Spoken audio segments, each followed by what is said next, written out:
কুরবানির সাথে আকিকা দেয়া যাবে কিনা, খুব বেশি আলোচনা হচ্ছে এই প্রসঙ্গটা যে কুরবানির সাথে আকিকা দিয়ে দেয়া যাবে কিনা।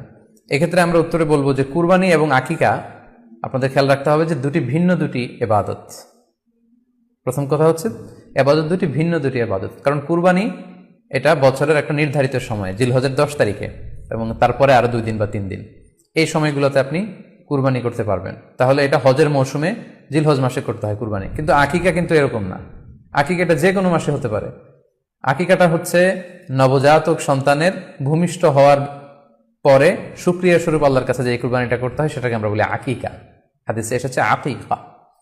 তো সেটা হচ্ছে সন্তান কখন ভূমিষ্ঠ হলো সেটার উপর নির্ভর করে। কারো সন্তান রমাদানে হতে পারে, কারো সন্তান জিলহজ মাসে হতে পারে, শাওয়ালে হতে পারে, রজাবে হতে পারে। আকিকা হচ্ছে বাচ্চা যেদিন জন্মগ্রহণ করবে, সন্তান ভূমিষ্ঠ হওয়ার 7 দিন পরে।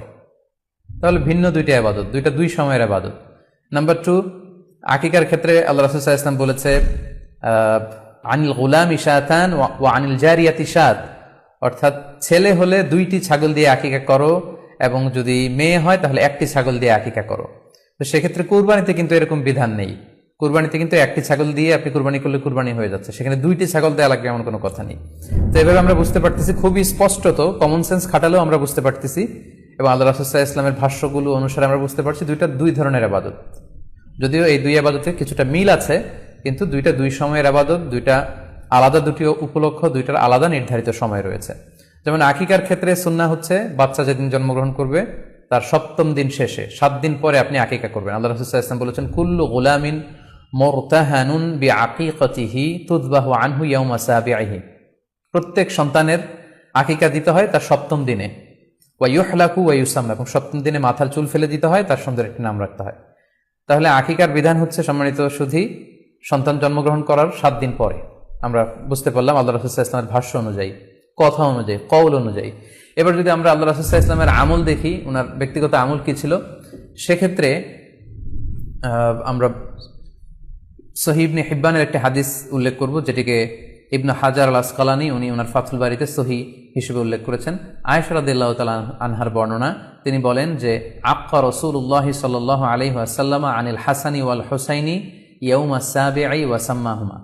আল্লাহ রাসূল সাল্লাল্লাহু আলাইহি ওয়াসাল্লাম নিজে ওনার দৌহিত্র অর্থাৎ ওনার নাতি হাসান এবং হুসাইনের আকিকা নিজে করেছেন 7ম দিনে, এবং 7ম দিনে তাদের নাম রেখেছেন। একজনের নাম রেখেছেন হাসান, আর একজনের নাম হুসাইন। অর্থাৎ হাসান রাদিয়াল্লাহু আগে জন্মগ্রহণ করেছিলেন, ওনার চেয়ে ছোট ছিল হোসেন, উনি পরে জন্মগ্রহণ করেছেন।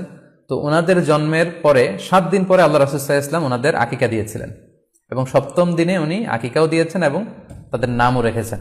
তাহলে আল্লাহ রাসূল সাল্লাল্লাহু আলাইহি ওয়াসাল্লামের কওলি হাদিস, ওনার ভাষ্যমতে আমরা জানলাম উনি বলেছেন 7ম দিনে আকিকা দিতে হয়, এবং ওনার ব্যক্তিগত আমল থেকে আমরা জানতে পারলাম যে উনি ওনার 2 নাতির আকিকা দিয়েছেন 7ম দিনে এবং নাম রেখেছেন। তাহলে এ থেকে আমরা সুস্পষ্ট বুঝতে পারি যে আকিকা দিতে হয় সন্তান জন্মগ্রহণ করার 7 দিন পর, 7ম দিনে। যদিও তবারানীতে আরেকটি হাদিস এসেছে যেখানে বলা হয়েছে যে আকিকা 7ম দিনেও দেয়া যায়, 14তম দিনে দেয়া যায়, 21তম দিনে দেয়া যায়। যদি 7ম দিনে কেউ দিতে না পারে কোনো কারণে, তাহলে 14তম দিন, না পারলে 21তম দিন। তাহলে সুস্পষ্টভাবে উল্লেখ আছে যে আকিকার সময়সীমা 7ম দিনের কথা আমাদেরকে বলা হয়েছে। তো সেক্ষেত্রে আপনার সন্তান জন্মগ্রহণ করলে আপনি শুকরিয়া স্বরূপ কুরবানি করবেন, আত্মীয় স্বজনকে খাওয়াবেন, আকিকার গোশত নিজেরাও খাবেন। তো এটা যদি আপনি কুরবানির জন্য রেখে দেন, তাহলে তো সন্তান দুনিয়াতে আসার এই আনন্দটা থাকে না। একজন যখন সন্তান পায়, সে কেমন যেন আকাশের চাঁদ হাতে পায়। তো তখন তার 7 দিনের মধ্যে যে আনন্দটা থাকে, ওই দিন তার নাম রাখা হবে, আত্মীয় স্বজনরা আসবে, বাচ্চাকে দেখবে, দোয়া করবে, তখন আকিকা করে গোশত নিজে খাবেন, আত্মীয়দের খাওয়াবেন, পাড়া প্রতিবেশীদেরকে দিবেন। এটা হচ্ছে সন্তান ভূমিষ্ঠ হওয়ার উপলক্ষকে কেন্দ্র করে এই আকিকা। সো এটাকে কুরবানির সাথে মিক্স আপ করার কোনোই প্রয়োজন নেই, এবং এক্ষেত্রে সুস্পষ্ট গাইডলাইন হচ্ছে যে 7ম দিনে আকিকাটা দিতে হয়। সো আমরা যেন 7ম দিনে আকিকাটা দেই। তবে হ্যাঁ, এখন প্রশ্ন হচ্ছে 7ম দিনে কেউ দিতে পারেননি, 14তম দিনেও দিতে পারেননি, 21তম দিনেও দিতে পারেননি, হাতে টাকা ছিল না, সামহাও কোনো কারণে মিস করেছেন, তখন আপনি যখন সুযোগ হয় তখন করে দেন। ওই প্রেক্ষাপটে আপনি যদি কুরবানির সময়ও আকিকা দিয়ে দিতে চান, এটা আদায় হয়ে যাবে ইনশাআল্লাহ। আশা করা যায় আদায় হয়ে যাবে, এবং এটা জায়েজ আছে। তবে এটা সুন্নাহ নয়। সুন্নাহ হচ্ছে 7ম দিনে আকিকা দেওয়া। পাশাপাশি গরু দিয়ে, মহিষ দিয়ে, উট দিয়ে আকিকা দেওয়াও কিন্তু সুন্নাহ নয়। আকিকা দেওয়া সুন্নাহ হচ্ছে ছাগল দিয়ে। সুন্নাহসম্মত হচ্ছে আকিকা 7ম দিনে দেয়া এবং ছাগল দিয়ে দেয়া। ছেলের ক্ষেত্রে 2টি ছাগল, মেয়ের ক্ষেত্রে 1টি ছাগল। আশা করি কুরবানির সাথে আকিকার প্রসঙ্গটি আপনাদের কাছে ক্লিয়ার হয়েছে।